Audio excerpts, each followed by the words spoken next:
want to say good morning and happy first day of the semester, 2016.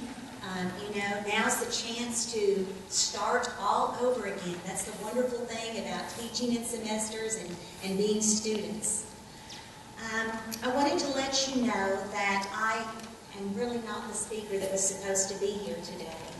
And I'm going to tell you a little story about that, so you can see how, even though someone couldn't be here, they still acted responsibly in regard to that.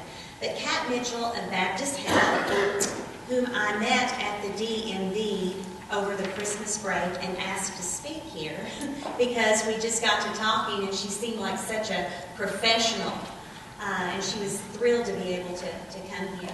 But she emailed me last night and said that due to the weather conditions, she owns a Mustang and her car would not allow her to leave her driveway.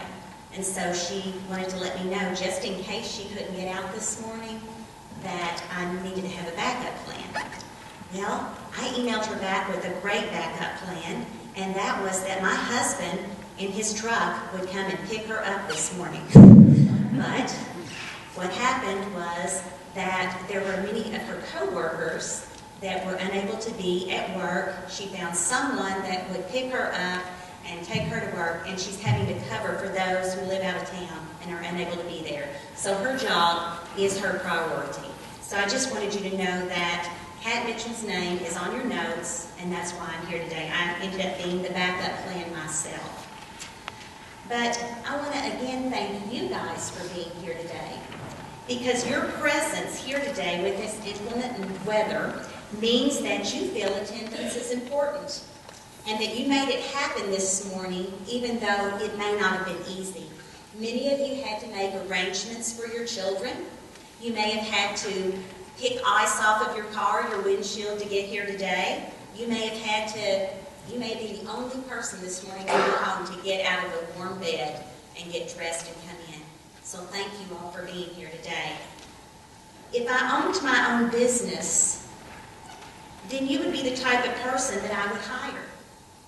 One whom I could depend upon to make their job a priority. I'm the chair of the Personal Effectiveness Skills Work Group here at Madisonville Community College. And this work group is composed of faculty and staff throughout the college that is responsible for the development of the classroom rubric that you are going to be used to grade you on your soft skills.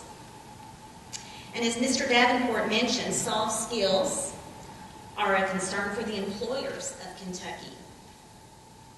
In fact, 26% of those surveyed said that there is a deficit in soft skills in the workforce of Kentucky.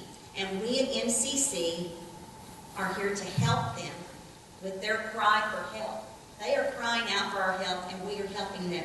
And one of the ways we're doing that is with our rubric, and this is part of that help today. And I want to thank again our community members for being here and saying just what needs to be said. I've told many students throughout the years that I would hire them if I ever owned my own company.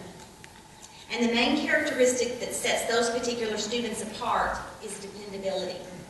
In other words, I want to work with people that I can count on. I want to work with people who show up for work every day unless they are sick or someone who really needs them is sick. I want to be able to count on them to value punctuality as well as meet deadlines. I want to be able to count on them to be pleasant to work with, not causing drama, or discussing their personal issues in a too much information sort of manner. I want to be able to count on them to be loyal and committed to my company. I want to be able to count on honesty and integrity and a strong work ethic. I want to be able to count on good manners, hygiene, and appropriate attire, and you've heard this throughout the day, or throughout the morning so far. I want them to take initiative and not just wait to be told what to do. I want to count on them to be willing to grow and continue learning. I want to be able to count on them to deliver exceptional customer service to my customers, both internal and external.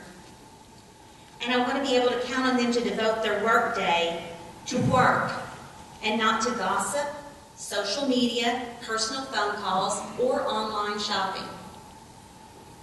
I often ask myself this question: would I hire myself?